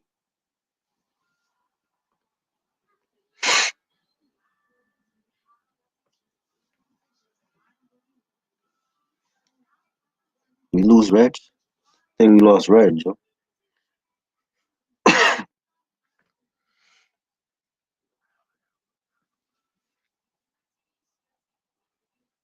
Okay, we lost Reg. Machiavelli album is classic. I love Machiavelli album. Q. Definitely a 5 mic classic in my opinion. I'm not saying I don't I'm not saying Griselda. Griselda is part great. of that. I'm saying outside of Griselda, like Makami, Rome Streets, you know what I'm saying? Stove Got Cooks. Like, are we gonna be bumping those albums 10 years down the line? I feel like a lot of them can spit, but are they albums timeless? You know what I'm saying? I'm not in it just for, oh well, they can spit. Thousands of artists can spit. Are they albums timeless though? That's the problem that I feel like this era has right there. Yeah, because like with certain like rappers and stuff like that. Don't get me wrong. Like I feel like with Griselda, I love Griselda, but at the same time, it's just like a lot of people sometimes I say shit on them because oh it's too Wu Tang inspired. Oh they're just trying to do what DITC does and stuff like that. But if you I look don't. at what's going on in the South and stuff like that, a lot of people in the South and especially Bay Area, like they're like always influencing one another or they always have similarities and shit like that. But when it comes to East Coast, it's like the East Coast is kind of like fickle about that shit. We know what Griselda gonna bring. I don't have an issue with them. You know what I'm saying? I'm talking about like the other artists that you see them. They're like really hyped on it. They're like on a lot of people's lists. But are their albums going to be? Are people going to still be playing their albums in 10, 15, 20 years? That's what I'm saying. You know what I'm saying? Like when you play Griselda, you know what you're getting. You're getting that drug talk. You're getting that street music, the boom bap. That you can always play that. You know what I'm saying? Like I grew up on that. So Griselda is the exception. But for everybody else that they put up on a pedestal, are you gonna still be playing these albums in not Rock Marcy? I'm talking about there's other artists I'm talking about, not Rock Marcy. Rock Marcy is out of that equation also. But I'm talking about like for the majority of these new cats, are you still gonna be bumping them, 15 years down the line? You Hmm. know what I'm saying? And to me, there's not enough like the creativity for the artists that's out. They're putting them in like alternative. They're like alternative. You know what I'm saying? But I'm not seeing more. I'm not seeing enough creativity. Right. I'm just seeing like everybody wants to do what Griselda did. Everybody can't be Griselda though. Boldy James, even though he's on Griselda, he wasn't doing what Griselda was doing. You know, Right. there's certain artists that you could bump 15, 20 years. I'm talking about there's a lot of them others though. I feel like I don't know if I'm gonna be bumping them in 10 years, let alone 20 years. Shit, it be like that sometimes and shit. But damn, that ending was that the finale? Yes, but there's a movie for it though. Yeah, that ending was kind of intense. Yeah, Whew. I didn't care for the ending. There's a movie for it. I don't know. I want to see how the movie is different from the show because I'm like, well, we already know what happened in the show. So So what's this is basically a reboot. no? The movie has the same characters from the show. Wow. So what did they leave out of the movie? That I don't understand how they did that. Yeah, fuck that. Anyway, let me watch some Family Matters and shit. Fuck it. Next song, yeah. We had Hypocrite Yeah, featuring Buck Wild. This was another pretty straight track. So he's pretty much talking about the fast life of drug game and stuff like that. How that shit would always never have a happy ending and stuff like that. You know what I'm saying? But then the twist with this track was the fact that in the verse and stuff like that, she's over here trying to say how he's a good person, he's true to life, but then you're over here hustling your own people, which makes you a hypocrite. You know what I'm saying? So very dope track. yeah, definitely. Melodic. Like the beat on here. OC saying big transactions, wiping all the actions, driving the Benz and the Lex. He'll be like Maxing. So yeah, he was talking like real jiggy stuff on here. I'm like, yeah, he definitely was going for that mainstream on this track, but it was cool. Yeah, very, very cool track. Um, then we're gonna get into It's Only Right. This was another beat produced by Mr. Wolf of the Beat Miners. Kind of a better beat in my opinion than Dangerous Joint. Um, Pretty fire joint in my opinion. I love the line where he says, "Of Gavin and rhyme make rappers stand stunned away. I do it, switch up the fluid so smooth you wanna pursue it. I'm raw like underground sewage." Shit, very fire joint right there. Yeah, this was a dope song. Nice boom bap track again. Nice bass line, scratching. OC saying fishing for insight while I'm back. Never was gone. What right be tighter than what I write be tighter than pinstripes. Warned by mob boss by cause and effect on the mic. Keep it tight. What I suffice is raw. It's only right. Definitely a bang on here. One of my favorites again. Yeah. Yo, what you got against Mariah Carey, Sean? Ray Sean asked, "What's your favorite Mariah album?" Yeah, he's like Mariah Carey, really? Like, hold on. What you got against Mariah? Hey, some people don't like her. I mean, I can understand like she's a diva and all that shit, but I'm just like, I feel like sometimes she don't deserve all the hate she gets. Sometimes, Right. shit. But anyway, then we're gonna get the last track, Jewelz. Very dope joint right here. This was produced by Lord Finesse. This track right here was pretty straight. Nice way to end up the album and stuff like that. Just has like a very island vibe towards it, in my opinion. Yeah. Yeah, I love the intro beat first, man. I think the intro beat was done by Primo. Yes.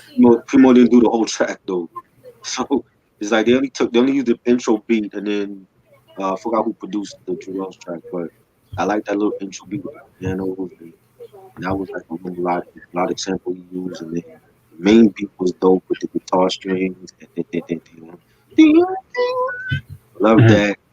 The bass line, the hi hats. Raekwon sampled this for Pirates Vision on Cuban Link 2. That was Yeah. Ollie Mo that did that short beat. It's like 20 seconds or something. Oh, Um, that was sampled on Cuban Links 2. OC saying semi wet as I write this. dragging a cancer stick, smoking a stick. Any shots to my wig, half naked while I jot this, lounging in my boxes, dreaming Tahiti feeling, settle for the Bahamas. Love that, and I like the chorus stress, thrust, make me want to bust, make me want to cuss. I lust for living a life of righteousness, whatever physical forces stand in my way, keeping my mind off course. Definitely some deep lines he was saying on this track, and save the title track for last. I like that. Great track. Yeah, very, very, very dope track. Um, Overall, a very nice way to follow the classic album. Um, this album, in my opinion, is another classic joint. The production, in my opinion, stood out. Um, his pen game, I always feel like it was still on par with Word Life. Right. Like, cause OC has always been one of hip hop's most consistent MCs, in my opinion. Mm, In terms of lyricism and stuff, because I haven't heard everything he released. I've only heard the first three. I think the one he did with AG, mm, one he did with Apollo Brown, yeah. the Trophies, which that's probably like my third favorite album from OC. Same. Yeah, man. But yeah, man, this whole album is just like a very dope joint. Like, this is how you follow up a sophomore album. If you want to like get radio airplay but still keep your integrity, this is the how you fucking do it. Cause a lot of the beats was just polished. A lot of the beats was just clean and crisp. Like the mixing, like don't get me wrong, Word Life production. If I was to pick production wise, shit, damn man. Ooh, I mean, he stepped up his production game with this album. Word Life to me always had like the. You know what? I can't even answer that question. I can't. I can't even do that because it's like with Jewelz and Word Life. It's like I cannot pick a favorite because both of those albums are just so close in quality. Mm. Like, see, it's different with other albums like Illmatic. It was written. It's easier with that one. Or Straight Outta Well, why is it easier with Illmatic than it was written? Actually, that is a good question. Hold up, because it was written. It's kind of close in quality with Illmatic too. I'm not gonna lie. Okay. Bad example. Damn. Straight Outta Compton and Niggas for Life. Yes. Okay. Okay. Straight Outta Compton. I respect Straight Outta Compton. I love Straight Outta Compton. But to me, Niggas for Life. That was when. That was when they're most deserving of the world's most dangerous group because Straight Outta Compton was cool. It was gangster. It was everything like that. But to me, that something to dance to track. That's what ruined it at the end. Whereas with Niggas for Life, you have everything from Appetite for Destruction all the way down to Days of Way Back. Right. Where nobody talks about that Days of Way Back track. Nobody. But yeah, man, with OC's first two albums just so close in quality that to this day, you know what? I can't even pick a favorite and stuff. So, Five Mics must have in your collection. Definitely Five Mics, great songs, production. I think he did go for that radio play with Far From Yours and My World. But definitely a great. I love the collabs with Big L and Bumpy Knuckles. Anything, and you know what I just noticed on Render G it says featuring Bumpy Knuckles, and on Mug it says featuring Freddie Fox Right. person. So I don't understand that. Yeah, I never understood why he was like that. And like, don't get me wrong, like if you want to have a different monikers, that go all too early. Cool Keith has hella monikers and stuff like that. But the difference with Cool Keith is like he would have albums dedicated to that moniker, like the Black Elvis, Mm, or like even with the Dr. Octagonologist album and stuff like that. Whereas hell, Freddie Fox would appear on albums like, oh, let me call me 35. Oh, call me Bumpy. I'm like, nigga, okay, shit. Like, you never see Too Short going by Short Dog on certain albums, or Too Short on the next song or some shit like that. But Yeah, that's just what I have to say. that I just realized that. Yeah, that makes no sense. But definitely a Five Mile classic. His first two are classic. I love Trophies. Bon Appetit. I gotta listen to that again. I haven't listened to that in years. Star Child. I have. That was decent. Um, we got so many projects that's out there. The one with old AG. I don't think I heard that one. Um, the recent stuff I listened to. Those were cool. You know, but he's like I said, like he's an underrated lyricist, and I think he has a overlooked discography as well. So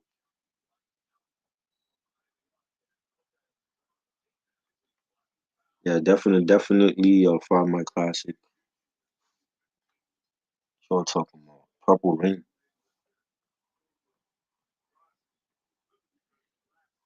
No, I haven't read. Yo, I think Prince is gonna like his estate is gonna release like every album remastered with bonus stuff. I haven't listened to the Purple Rain remastered yet. I don't think it's gonna change how I feel about the album. The album is still classic, even with if it has bonus stuff on it. So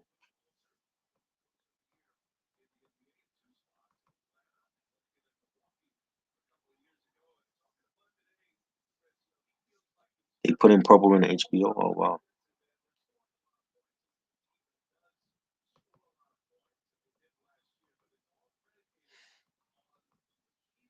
that's crazy.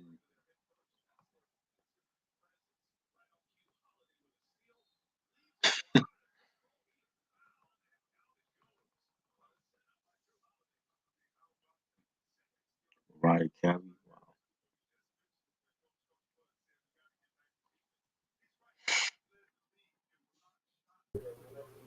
Yeah, my Wi-Fi was messing up, It's all good. but We got Purple Rain talking, Mariah Carey talking. right. Yeah, I'm seeing Purple Rain is gonna be on HBO Max. I might have to get into this HBO Max, but at the same time, I'm like, is it worth it? You I don't feel need. I like mean, if you have a Fire Stick, you don't need it unless you want to pay the subscription. You don't really need. I mean, 'cause I know they're gonna be releasing new shows and stuff on there, like starting in January. There's right. a new show coming called 30 Coins on HBO Max. I'm definitely gonna check that out. It looks good. And they Right. got the Justice League Zack Snyder cut that's in March on HBO Max, and they got other stuff coming on HBO Max. Wonder Woman Oh god. was just released on there. Did you see it yet? I saw bits of it. I'm like, okay, Yeah. this might be so bad it's good categories. I'm like, fuck it. It's making money. Like it wasn't bad to me. I just feel like they focused too much on the romance with Diana and Steve Trevor. But I mean, they needed more action scenes. But I don't think it was a bad movie. Hmm. But anyway, before I end off this video, I want to give my thoughts on Power and a teacher. What did you think about Power? Yo, this episode was crazy as fuck. Yo, I was dying Mm, when fucking Mary J. Blige Monet fucking Kane was trying to be the comforter and stuff like that, talking about, oh, Drew always comes through. And Mary Monet was like, it's all your fault. And then the Kane was all like, man, it was my fault. And then Diane was like, bullshit, Kane. right. And then man, she was all like, I'm gonna say this once and hear me good. Mm. Run, Kane. Kane called her to warn her about the shootout, and they Right. think that I'm like I hope they don't think Kane was the one that did that because that wasn't him. I mean, it's already too late. Shit. Run, Kane. You kind of need Kane though, because Drew. I don't think Drew ready to take over. He's not ready to take over. He's still in love Hell no. with his homeboy. Hell no. He's not ready for that. Like he showed that he can be a good soldier, but ready to take over, he's not ready for that. Like Kane is more ready than Drew. The problem with Kane is he's a hothead. Right. Being a hothead, you're gonna mess up your business like that. You know what I'm saying? He Right. has to be cool, calm, and collected, like how Tariq is. You know what I'm saying? True. That's how Ghost was. Ghost was like that. Ghost wasn't a hothead like Tommy was. Tommy was a hothead. Exactly. You know what I'm saying? So, and then like the scene where Monet approaches the teacher. Did you That. saw that the professor, the female professor, and she's like, and she already knew that she was sleeping with the her nephew. Right. And I'm like, yo, I think that teacher gonna get gunned down. It's gonna be her, or it's gonna be the Please, other dude that she was please sleeping. let it be Jabari. Please. Oh, right. I think one of, but I don't see the purpose of them on the show. Like what unless they have a hand in what Tariq is doing. Like Jabari already knows that he's doing something fishy, but she don't have no clue. So what's the purpose of having both of them on the show? I say get rid of Jabari. Keep the female teacher. And what is she gonna like? Okay, but if you keep her, if you kill off him and you keep her, what is she gonna be doing? Because if dude go off, he's going off to the NBA. Is she gonna be still sleeping with him and he's in the NBA? Well, she used to be a prosecutor, so Right. maybe that might have an issue. Also, maybe yeah, but yeah, I was thinking that too because Tariq is gonna need a lawyer for him. So is she gonna go to her? No, no, she already went to that the other girl, Tamika, the one that Oh, said the one I was sleeping with Method Man's character. no, not Paula. The Oh one with yeah, the oh the other, oh, yeah, the other chick. My bad. Right, that's right. yeah, But Sack. she had it. I would think she have it in for Tasha because Tasha got rid of her. That's her lawyer. No, no. I guess she fell for Tyree, but yeah. I just felt this episode was one of the best in the season so far. I mean, this whole season was just. Right. I can't wait for book three, man. Yes. Yo, I can't wait for all these books, man. This should look hot, man. Yeah, that's gonna be good. I think that's gonna. They already showed the trailer, so that should be coming very soon. Right. You know what I mean? I think it's gonna be good. I know the rumors are saying that Tommy's gonna show up in the season finale. Ooh. So I don't know. I don't know how true that is, but supposedly that's the rumor that they've been talking about it for months that Tommy's gonna show up. Okay. You know, I won't be surprised. so we'll see. Cause his story is gonna take place in California. That's where he went to. Yeah, that's gonna be hot though. Yeah, Okay. But yeah, but yeah, with as for the teacher, yeah. Episode was cool. I kind of felt like the last two episodes of the season was kind of right. I just felt like they didn't know where to go. It's just like, yeah, they said they got caught. It's like now, this might sound kind of weird, but I kind of wanted the teacher to be pregnant. Yo, I heard people say that too. Cause It would be more two realistic. It would kids be and more got married, realistic. and then she still like kept the dude number. Yeah.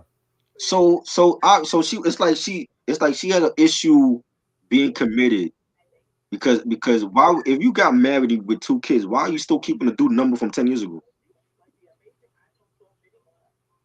You feel Hey, me? sometimes, sometimes you might need it in case he misbehaves or some I shit. was I was thinking like yo, like the way it ended was whack. I felt like she called. I'm like yo, she still got to think of him because from the moment they met up again at the grocery store, she was thinking about him. I'm like yo, you only if you thinking about dude and you texting him like yo, can we meet up for lunch? You trying to beat. Right. You know what I'm saying? And she tried to blame him like it was his fault that he. I'm like, yo, it take two to tango. Like even if she was wrong and he was underage, he knew what he was doing. He wasn't stupid. He was telling his friends that he was seeing somebody, but he never actually told them who it was because he knew he would have gotten in trouble. They both would have gotten in trouble. Yeah, man. Only Because why she got in trouble was because he was underage.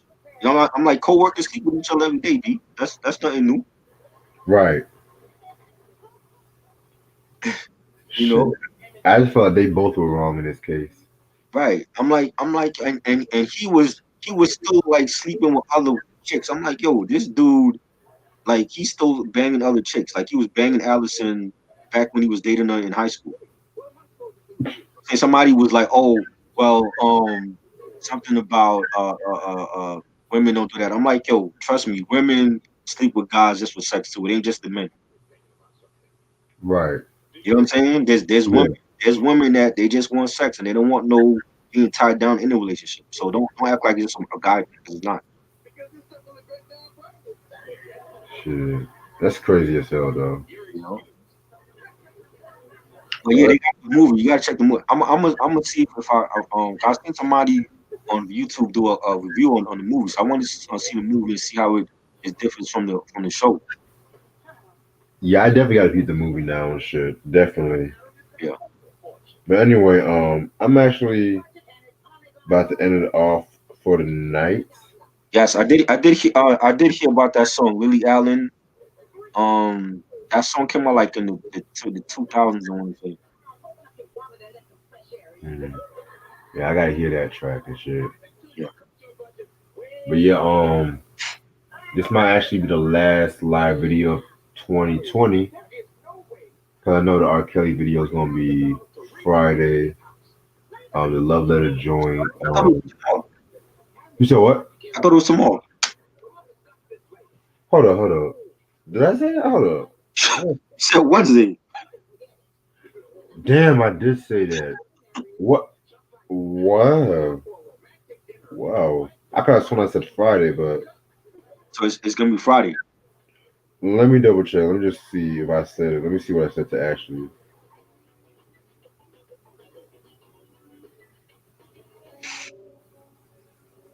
God, I've been so out of it.